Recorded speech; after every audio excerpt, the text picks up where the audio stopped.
যে নারী রান্না করার সময় তিনটি কাজ করবে ওই নারীর কপাল খুলে যাবে। আল্লাহ পাক রব্বুল আলামিন ওই নারীকে সম্পদশালী বানিয়ে দিবেন। আল্লাহ পাক রব্বুল আলামিন ওই নারীর ঘরে বরকত নাজিল করবেন। ওই নারীর ঘরে আল্লাহ পাক রব্বুল আলামিন রহমত নাজিল করবেন।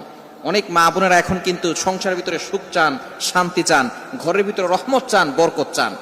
বিশেষ করে যে সমস্ত নারীরা সংসারে বরকত চান তারা কিন্তু অবশ্যই এই তিনটি কাজ করবেন। দেখবেন আপনার ঘরের ভিতরে শান্তি আসবে এবং আপনার রান্না সুস্বাদু হবে এবং আপনার রান্না যারা খাবে তারাই আপনার প্রশংসা করবে।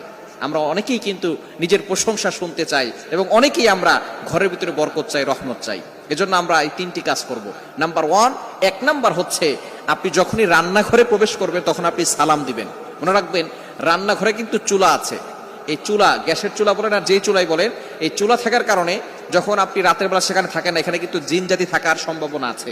এই জন্য যখনই আপনি রান্নাঘরে ঢুকবেন তখনই সর্বপ্রথম এক নাম্বার কাজ করবেন, সালাম দিবেন, আসসালামু আলাইকুম ওয়া রাহমাতুল্লাহ।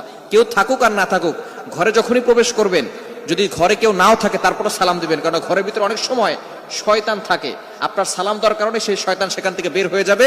শয়তান আপনার ঘরের ভিতরে আর বসবাস করতে পারবে না, সেখান থেকে